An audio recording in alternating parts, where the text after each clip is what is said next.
अस्सलाम वालेकुम जी। बात करते हैं पेशावर में होने वाले एहतजाज की, जो बलदियाती नुमाइंदों ने किया और हुकूमत ने जिस तरह से स्ट्रेट फायरिंग करके गोलियां मारी हैं। ये बहुत तशवीशनाक है, बहुत अफसोसनाक है। और इसके साथ अफ़गानिस्तान के बॉर्डर पे जो कुछ चल रहा है उसके साथ मिलाएं तो बड़ी भयानक तस्वीर है। अच्छी बात बहरहाल, जहां ये खबर मिली, बहुत अच्छी खबर मिली कि कोरम एजेंसी में फ़रीक़ैन के मुज़ाकरात हुए और वो एक अमन मुआहदा हो गया है। दुआ है कि अब ये कायम रहे, दुआ है कि ये कायम रहे। लेकिन उसके साथ ही ये नया अज़ाब, यानी एक कुरम एजेंसी का वो पता चलता है कि सेटलमेंट हुई है तो पेशावर में नया अज़ाब खड़ा कर देते हैं। और ये सब उस वक्त हो रहा है कि अफ़गान करते हैं बात इस पे। दूसरा, नुसरत जावेद साहब की ये खबर कि पीटीआई और हुकूमत के जो वफ्द हैं, वफूद, इनके मुज़ाकरात वगैरह, ये रस्मी कार्रवाई है। असल मुज़ाकरात जो हैं बुशरा बीबी के ज़रिए हो रहे हैं और बराह रास्त हो रहे हैं।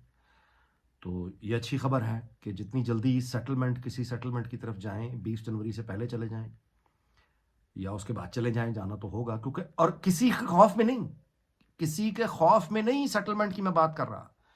हमें सेटलमेंट अंदरूनी इस्तेहकाम और सलामती के लिए ज़रूरी है।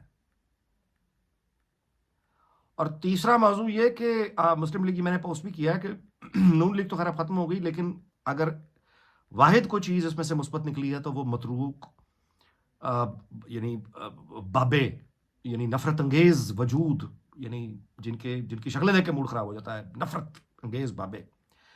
देखे जी, बात यह है कि इन्होंने जान नहीं छोड़नी थी। इन्होंने एक दफ़ा नून लीग की जो हड्डियों में से गूदा भी निकाल के खा जाना था, उसके बाद इनको चैन आना था, जो अब इनको आ गया है। तो अच्छी खबर यह है कि अब जब भी ये हुकूमत से जाएंगे तो ये बाबे अलबत्ता ये अब हमेशा के लिए फारिग हो गए। इनको उनके वर्कर ही नहीं इतना मारना है कि ये निकलेंगे नहीं। तो अब मुमकिन है कि, लेकिन मुसीबत ये कि जवान की आदत जो मरीम नवाज है वो भी बिल्कुल फ्लॉप है, वहां से भी अब कोई उम्मीद नहीं है। तो अब एक रास्ता इनकी बका का ये हो सकता है कि ये जमात के अंदर अंदरूनी इलेक्शन करवा दें और पहली मरतबा मेरिट पर कोई सियासी वर्कर वो अगर इसकी क़यादत संभाल ले तो मुमकिन है कि फिर वो फ्यूचर में लड़ पाएगा पीटीआई से। क्योंकि अदरवाइज पीटीआई जो है ना, ये सिंगल पार्टी सिस्टम अब ले आएगी। अब ये आके किसी को रहने नहीं देंगे और जाहिर है कि रुकते हुए तो दिखाई नहीं दे रहे। तो खैर करते हैं जी बात। पहला जो है वो अली अमीन गंडापुर ने जो ये उसकी हुकूमत है और पेशावर में जिस तरह ये गोलियां, ये नए जनाजे, और फिर उसके साथ अफगानिस्तान के बारे में हम खामोश रहें, ना बोलें, इसको डिस्कस ना करें, रियलिटी तो उससे नहीं बदलती। यानी एक मुस्तकिल जंग का माहौल है, कमज़ोर तरीन मईशत है, अंदर लड़ाइयाँ पड़ी हुई हैं, हुकूमत गैर मकबूल तरीन हुकूमत है, लोग उससे नफरत करते हैं। और उस हुकूमत की सरबराही में एक जंग में हम जा रहे हैं। किसी भी दुश्मन को मामूली समझना, अकीब समझना कि जी हम उनकी बैंड में जा देंगे, ऐसी कर देंगे, ऐसा नहीं होता। वो एक यानी वो एक रद्द अमल देंगे और दे रहे हैं। फिर उसके बाद जाहिर है कि वो एक पूरी, यानी आप इस तरह से रेडिकेट नहीं कर सकते। उनकी पूरी एक रिश्तेदारियां, दोस्त, नेटवर्क वो पाकिस्तान के अंदर फैला हुआ है।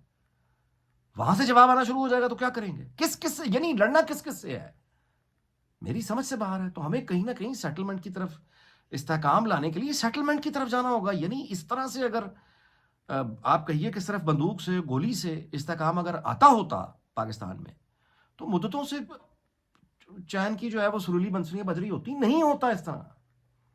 तो हमें उसकी एफर्ट करनी चाहिए सबको मिलकर। ये यानी अफगान बॉर्डर के हवाले से या उस जंग के हवाले से ना मेरा कोई मकसद तखरीब कारी, अल्लाह माफ करे, ना मैं को फसाद फैलाना चाह रहा हूँ, ना को खौफ फैलाना चाह रहा हूँ, ना को पैनिक करना चाह रहा हूँ। मैं बात ही नहीं कर रहा। मैं सिर्फ ये कह रहा हूं कि कॉन्फ्लिक्ट तो है ना, उस कॉन्फ्लिक्ट की रेजोल्यूशन के लिए अफगानिस्तान से तो बाद में बात होगी, पहले अंदर तो बात कर लें। यानी पाकिस्तान की कौम का कोई नुमाइंदा होगा ना जो अफगानिस्तान से बात करेगा।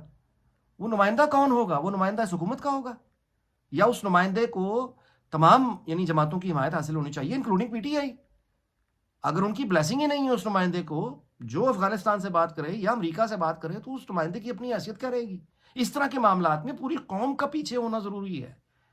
यानी इसमें भी हुकूमत अपोजिशन, ये समझ से बाहर है। दूसरा मौजू आ जाए, बिल्कुल ठीक नुसरत जावेद साहब ने कहा कि अगर जाहिर है उनकी खबर है तो पक्की खबर है, और ये ठीक तरीका है। यानी जो अडॉप्ट किया गया है इमरान खान को एंगेज करने का तरीका, अगर बुशरा बीबी के जरिए हो रहा है तो बिल्कुल बहुत अच्छी बात है। इसलिए कि वो बहरहाल इमरान खान के नज़दीक तरीन जो शख्सियत है वो तो वही है, और बहरहाल उसकी जो बुशरा बीबी की जो अब ज़िंदगी बका जो भी कुछ है वो इमरान खान के साथ है। तो ये ठीक है कि उसको, बजाय इसके कि आप किसी पेशावर सियासतदान को, या देखें जी बाकी पार्टी तो सारी की सारी पीटीआई आपस में दस्तोगरेबा है। वो एक दूसरे पे इल्ज़ाम तराशियां कर रहे हैं, एक दूसरे के कच्चे चट्टे खोल रहे हैं। तो उनमें से किसी एक को यानी ये जिम्मेदारी اگر دی جائے تو دوسرا سبوتاج کر دے گا، دوسرے کو دی جائے تیسرا سبوتاج کر دے گا، تیسرے کو دی جائے چوتھا سب، یہ تو آپس کی لڑائیوں میں برباد کر دیں گے. اچھا ان کی تو ہے پیٹی یہ جیلسیز آپس کی، وہ پی ٹی آئی کے رہنماؤں میں ہو یا کسی اور جماعت کی ہوں، ملک اس کی قیمت کیوں ادا کرے؟ تو یہ اچھی بات ہے کہ عمران خان کو انگیج کریں اور استحکام لانے کے لیے جو بھی سیٹلمنٹ ہے اس کی طرف اب سیریس ایفرٹس ہونی چاہیے. We are under attack. آگے چلتے ہیں. عظمہ بخاری نے ایک بڑا دلچسپ سا شکوہ کیا مجھے، میں نے پوسٹ بھی کیا کہ حسین نواز صاحب کی بیٹے کی ولیمے پہ ان کو نہیں بلایا گیا، بلکہ پنجاب کابینہ میں سے کسی کو بھی نہیں بلایا گیا. ظاہر ہے کہ بندہ پھر پکڑ پانی کرتا ہے، تو میں نے پکڑ پانی کر دیا کہ ٹھیک ہے کہ والدین کا یہ فرض ہے کہ وہ اپنی اولاد کو منحوس قسم کے سایوں سے بچائیں، تو انہوں نے اچھا کیا کہ نہیں بلایا. لیکن اس سے یہ بھی ظاہر ہوتا ہے کہ پنجاب کیبنٹ جو ہے اس میں جس طرح کے لوگ ہیں بھرتی، اور خاص طور پہ یعنی اس سے خود میاں نواز شریف صاحب بھی کوئی زیادہ خوش نہیں ہیں، مطمئن نہیں ہیں، اور انہوں نے اگر ایسا نہیں سمجھا مناسب کہ ان کو بلائے تو یہ بھی ایک طرح کا میسیج ہی ہوتا ہے. بہرحال اب وہ تو خیر اب ماضی ہو چکا، لیکن اس میں پازیٹیو بات یہ ہے کہ اب جب بھی یہ حکومت جائے گی تو اس کے بعد اب یہ جو روایتی قسم کے بابے جنہوں نے تباہی کر دی ہے، بعض نہیں مطلب ہے ان کو نفرت ہے، اپنی اولادوں تک کو نہیں آگے آنے دیتے. یعنی چلو اقربا پروری ہی کر لو، ہماری تو بے بسی وہ ہے کہ ہم تو یہ کہتے ہیں کہ بھائی نیپوٹزم ہی کر لو. ہم تو بے بس لوگ ہیں، ہم تو میرٹ کی بات ہی نہیں کرتے، ہم تو یہ کہتے ہیں کہ اقربا پروری ہی کر لو، اپنی اولادوں کو لے آؤ. لیکن بابا جی ہوں آپ چلے جاؤ کو بدبودار وجود متروک، اللہ معاف کرے، اللہ معاف کرے چہرے. یعنی یہ وہ عمریں ہیں، دیکھیں جی سچی بات ہے کہ جن عمروں میں آ کے نا تو آدمی کو فیملی کے ساتھ وقت گزارنا چاہیے اور آدمی کو اپنی عزت کروانی چاہیے، وہ اس کی اولاد ہو، اولادوں کی اولادیں ہوں. لیکن اس عمر میں آ کے اس غلاظت بھری سیاست میں اور اتنی گھٹیا حرکتیں کر کے دنیا بھر سے گالیاں کھانا، اپنی اولادوں کو شرمندہ کرانا، اہل خانہ کو شرمندہ کرانا، اولادوں کو شرمندہ کروانا، یعنی اتنے بغیرت جو لوگ ہیں اگر وہ عزت اپنی نہیں کروا سکتے اور گالیاں جوتے کھا کے اگر ان کو سمجھ آنی ہے کہ ہاں ان کو جانے کا وقت ہو گیا ہے تو ٹھیک ہے، یہ ان کا اپنا انتخاب ہے، یعنی اس میں کسی اور کا قصور نہیں ہے. جو ان کو یہ کہا جا رہا ہے کہ جان چھوڑو، جو ہڈیاں چوس کے مسلم لیگ کی پھینکنی ہے، اب دفع ہو جاؤ.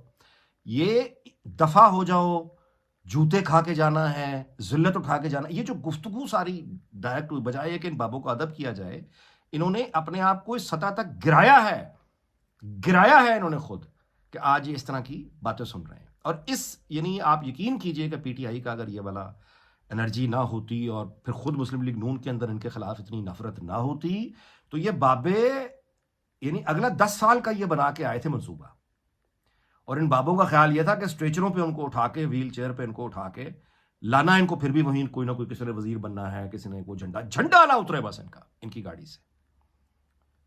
وہ جنازوں پہ جھنڈے نہیں ہوتے. ان بابوں کی خدمت میں عرض ہے کہ جب جنازہ اٹھایا جاتا ہے نا، جب ان کا کس کا کل کا اگلے منٹ کا نہ میرا پتا ہے نہ ان کا پتا ہے جو یہ دیکھ رہے ہیں ویلاگ، لیکن یہ جو بابے ہیں ان بابوں کو زیادہ اس بات پہ غور کرنا چاہیے کہ یہ جو جنازے ہیں نا، جنازے ان جنازوں پہ جھنڈے نہیں لگا کرتے اور نہ ہی قبروں کے کتبوں پہ جھنڈے لگا کرتے ہیں. اور عزت جو ہے اس کا جھنڈے سے، پوزیشن سے کوئی تعلق نہیں ہوتا. عزت وہ ہوتی ہے جو کردار سے آتی ہے. لالچ، ہوس، لڑکے جیسا بننے کی کوششیں، کوئی نہر میں چھلانگ مارا ہے سیال کوٹ کی، کوئی اپنے آپ کو ٹریک سوٹ پہن کے عمران خان کا مقابلہ کر رہے ہیں، پاگل کے بچوں.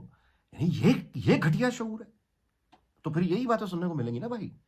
اگر یہ اپنا کو کردار اپنے عمر کے مطابق یعنی ریٹائرمنٹ لے کے یہ گھر جا چکے ہوتے ہیں، آج ان کی تعریفیں ہو رہی ہوتی. آپ میری بات سمجھ رہے ہیں؟ بٹ یہ انسان کا اپنا انتخاب ہے. اچھا جی، بہرحال اس دعا کے ساتھ کہ اللہ تعالیٰ پاکستان کو شاد اور آباد رکھے، آپ سے اجازت چاہتا ہوں. اگلے ویڈیو کی ملاقات ہوگی، اپنا خیال رکھیے گا. اللہ حافظ.